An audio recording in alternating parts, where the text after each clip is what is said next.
এবার বলো তো বিয়ের পর কি হয়? হ্যাঁ এটাও আমি পারবো। বিয়ের পর ফুলচোদ্দের রাতে খাটের উপরে পকপক হয়। ক্লাসের ভিতরে এইসব কি অভদ্রতামি চলছে? দাঁড়ান, বাঞ্চত সরকারের কাছে বলে আমি আপনার স্কুল দুটোরই গাল মারছি।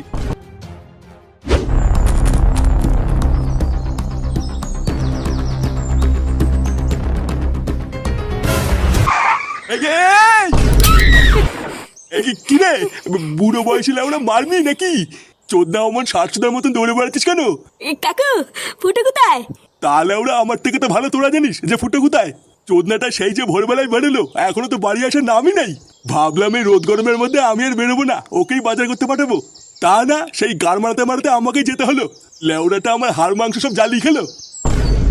আর কি রে, কি হয়েছে সেটা তো বলে যা। এই কি হলো ব্যাপারটা? এই কি ঢ্যামনা চোদা ছেলে? ওই সব কটাই বোধহয় এক গোয়ালেরই গরু, কোনো কাম ধান্দা নেই, শুধু দৌড়ে বেড়াচ্ছে। Naughty America. Nobody. Nobody.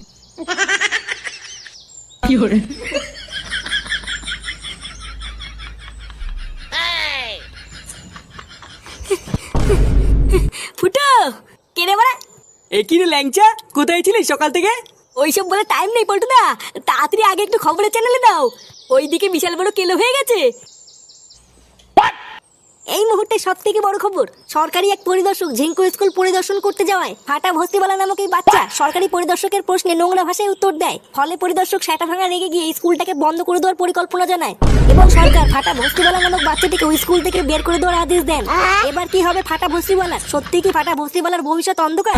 চলুন আমরা এক ঝলকে দেখিনি সেদিন কি ঘটেছিল স্কুলে। ফাটা ভস্তিবালা সরকারি পরিদর্শককে কি বলেছিল দেখেছিস তো পল্টু? আমি তোকে বলেছিলাম না ফুটো ছেলে একটা গুদ মারানি তৈরি হচ্ছে।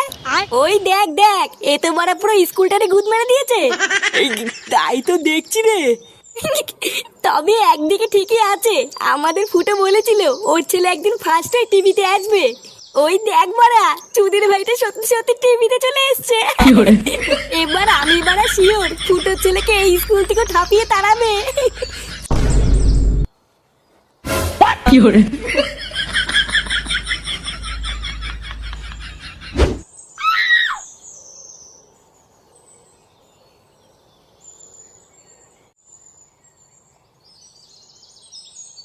গিন্নে, কই গো গিন্নে? হ্যাঁ গো আসছি। কি গো তুমি বাজার নিয়ে চলেও আসলে? হ্যাঁ, এই গাড় মারাতে মারাতে আসলাম। বাড়া জানো, আজকে একটুর জন্য পড়ে গিয়ে আমার মাজাটা ভাঙেনি। ওমা সে কি গো, কি হয়েছিল? কি আবার হবে, ওই ফুটোর বন্ধু ল্যাংচা আছে না, ওই সরে বাচ্চাটা রাস্তা দিয়ে পাটা ছাগলের মতন এমন দৌড়দৌড়ি করছিল, ভোদার বাল একটুর জন্য আমার গায়ের উপরে পড়ে গিয়ে আমার মাজাটা ভাঙেনি। ওমা তারপর কি হলো? কি আবার হবে, কিছু বলার আগেই তো চোদনাটা দৌড়ে পালালো। ফুটো কোথায় গো? ফুটোকে ডাকো তো আগে, ওর ছাটা ভেঙেনি। ফুটো তো সেই থেকে এখনো বাড়ি আসেনি। এখনো বাড়ি আসেনি? দাঁড়া, আজকে একবার বাড়ি আসুক, তারপরও সেটা আমি ভাঙছি। আপনারা এখন দেখতে পাচ্ছেন আমরা সরাসরি চলে এসেছি সেই ঝিঙ্কু স্কুলে, যেখানে এই মূল ঘটনাটি ঘটেছিল। আমি আমার ক্যামেরাম্যানদের বলবো চারিপাশের দর্শকদের একটু ঘুরিয়ে দেখান। তো আপনারা দেখতেই পাচ্ছেন আমাদের মাঝে রয়েছে সেই ফাটা ভস্তিবালা, যার জন্য এত বড় একটা ঘটনা ঘটেছে এই ঝিঙ্কু স্কুলে। তো চলুন আমরা এবার সোজা ফাটা ভস্তিবালার কাছ থেকে জেনে নিই যে কি এমন ঘটনা ঘটেছিল আর কি এমন কারণ ছিল যার কারণে এত বড় একটা ঘটনা ঘটলো এবং তাকে স্কুল থেকে বের করে দেওয়া হলো। আচ্ছা সবার প্রথমে বলো তোমার নাম কি? বালা, এই তো বললা ফাটা ভস্তিবালা, আবার এখনো ভুলে গেলা? নাটক না মালিয়ে তাতেই বলো কি বলবা। আসলে আমরা জানতে চাইছি কি এমন হয়েছিল যার জন্য তোমাকে স্কুল থেকে বার করে দিল। বুঝা, আমিও তো ওটাই এখনো বুঝতে পারছি না যে কি এমন করলাম যার জন্য আমাকে স্কুল থেকে বার করে দিল। স্কুলের সমস্ত স্যারেরা তো বলছে তুমি সরকারি পরিদর্শকের সাথে বাজে ব্যবহার করেছো, তাদেরকে বাজে ভাষা দিয়েছো। বালা, আমি বাজে ভাষা দিয়েছি? বাঞ্চদ লেওরা স্যারটা প্রশ্ন করেছিল, আমি সব আগে আগে ঠিক ঠিক উত্তর দিয়েছি, এখানে বাজে ভাষা কখন দিলাম? চোদনা গুলো আমি যা করিনি আমাকে তাই নিয়ে দোষ দিল। বালা, বালের স্কুলে ভর্তি হয়েছি আমি। আচ্ছা এই স্কুলে সমস্ত স্যারেরা তো বলছে যে তোমাকে এই স্কুল থেকে টিসি দিয়ে বার করে দেওয়া হয়েছে, তোমাকে আর স্কুলে ঢুকতে দেওয়া হবে না। তা এই বিষয়ে কি তুমি কিছু বলতে চাও? ও বলে স্কুলে ঢুকতে দেবে না, তাতে আমার বাল খেয়ে গেছে। এমনিতে ওই বালের স্কুলে আসতাম না, বাবা দোল করে দিল বলে এসে দিলাম। আজকে যা দেখলাম বালা, এবার আমাকে বললাম ভর্তি নিলেও আমি ওই বালের স্কুলে আসবো না।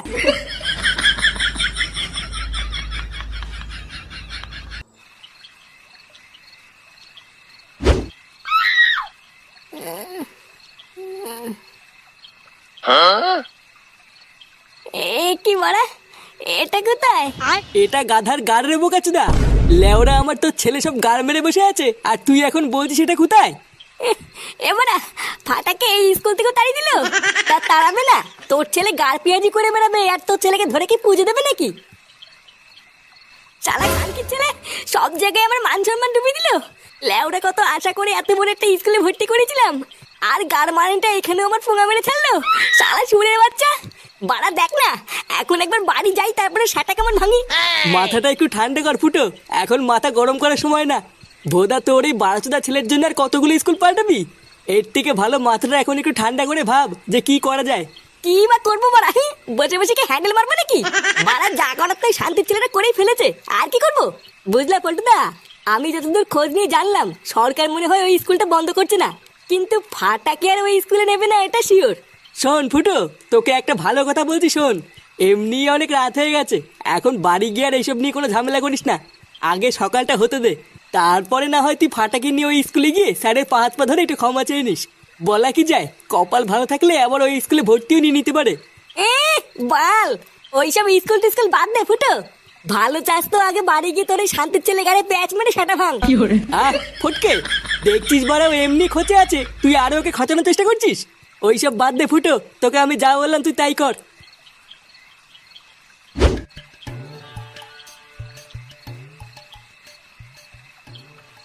দাদু। ও দাদু ভাই এসেছো? হ্যাঁ দাদু, তুমি আমাকে ডাকছিলে? হ্যাঁ দাদু ভাই, ডাকছিলাম তো। তুমি সেই যে স্কুল থেকে এলে, তারপরে তো আর আমার সাথে দেখাই করলে না। এই মানে দাদু, স্কুল থেকে এসে না একটু ঘুমিয়ে পড়েছিলাম। ও তাহলে বলো দাদু ভাই, স্কুলের প্রথম দিন আজকে তোমার কেমন কাটলো? এই গাল মেলেছে, জিজ্ঞাসা করার সময় পেল না। না বলা, সত্যিটা বলে হবে না, তাহলে কপালে তোদু নাতি। এই কি দাদু ভাই, কি ভাবছো? না না দাদু, কিছু না। জানো, আজকে স্কুলে গিয়ে না খুব মজা পেয়েছি। কি বলছো? তাই দাদু ভাই? হ্যাঁ দাদু। তাহলে যাও দাদু ভাই, অনেক রাত হয়ে গেছে, গিয়ে শুয়ে পড়ো গিয়ে। কালকে সকালে উঠে তো আবার স্কুলে যেতে হবে। এই মানে দাদু, এই কালকের থেকে তো আর স্কুল নেই। স্কুল নেই মানে?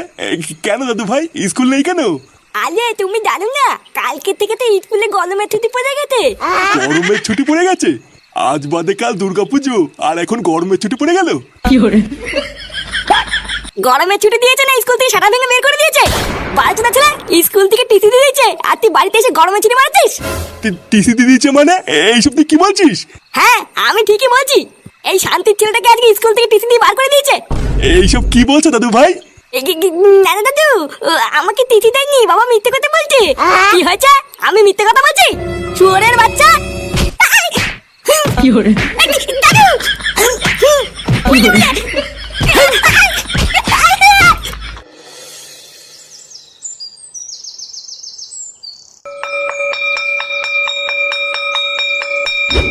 আরে না না, এইরকম বারোচোদা ছেলেকে আমি আমার স্কুলের কোনোদিন নেবো না। এর জন্য আমার আর আমার স্কুলের দুটোরই মান সম্মান সব শেষ হয়ে গেছে। বাড়া এত সুনাম ছিল আমার স্কুলের, সবাই তাদের বাচ্চাদের আমাদের স্কুলে ভর্তি করাতো। আর আজ আপনার এই বারোচোদা ছেলের জন্য আমার স্কুলের নাম সবাই শুনে হাসাহাসি করে। আপনি কিছু মনে করবেন না স্যার, আসলে বাচ্চা মানুষ তো, তাই ভুল করে ফেলেছে। আমি নিজে কথা দিচ্ছি স্যার, ও আর এরকম ভুল কোনোদিন করবে না। আপনি দেখবেন, আমার ছেলে যেমন আপনার স্কুলের নাম মান সম্মান সব ডুবিয়ে দিয়েছে, তেমন আপনাদের স্কুলের মুখও উজ্জ্বল করবে। আরে মশাই না, আপনার ছেলে আমাদের স্কুলের মুখ অনেক উজ্জ্বল করেছে, আর কওয়া লাগবে না। লেওটা অনেক কষ্ট করে এই স্কুলটাকে বাঁচিয়েছি, আমি আর কোনো রিস্ক নেবো না। বাবা তুমি চলো তো এখান থেকে, এই ঝামলা লোকে স্কুলে আমি এমনিও পড়বো না। দেখেছেন তো এই ছেলের মুখের ভাষা দেখেছেন? বাড়া আমি হলাম এই স্কুলের প্রিন্সিপাল, আর আমাকে কি ধরনের ভাষা দিচ্ছে। আমি হাত জোর করছি স্যার, আপনি আমার ছেলেকে স্কুল থেকে বের করে দেবেন না। আরেকটা সেই সুযোগ দিন স্যার, না হলে আমার ছেলের ভবিষ্যৎটা পুরো নষ্ট হয়ে যাবে। এইরকম করবেন না স্যার। আপনার এত রিকোয়েস্টের পর আমি একটা সুযোগ দিতে পারি, কিন্তু আমার একটা শর্ত আছে। যদি আমার শর্তটা মানেন তাহলে আপনার ছেলেকে ভর্তি নেবো। হ্যাঁ হ্যাঁ স্যার, আপনি বলুন না আপনার কি শর্ত আছে, আমি সব শর্ত মানতে রাজি। আপনার এই ছেলেকে পুরো স্কুলের সামনে ল্যাংটা হয়ে ক্ষমা চাইতে হবে। যদি পারেন তো বলুন, না হলে বেরোন এখান থেকে। না না স্যার, পারবি না কেন? আমার ছেলে সব পারবে। কি রে, পারবি না? বালা, আমি পুরো স্কুলের সামনে ল্যাংটা হবো নাকি? ভুদাই বাল তুমি হোগি ল্যাংটা। আর তুই না তুই আমাকে ল্যাংটা হতে বললি তো, দাঁড়া একবার স্কুল থেকে বেরো, এই থুয়ে মেয়ে তো ছাতা ভেঙে দেবো। কি হয়েছে তোর এত বড় সাহস? যত বড় মুখ নেই তত বড় কথা। যদি ভাই কি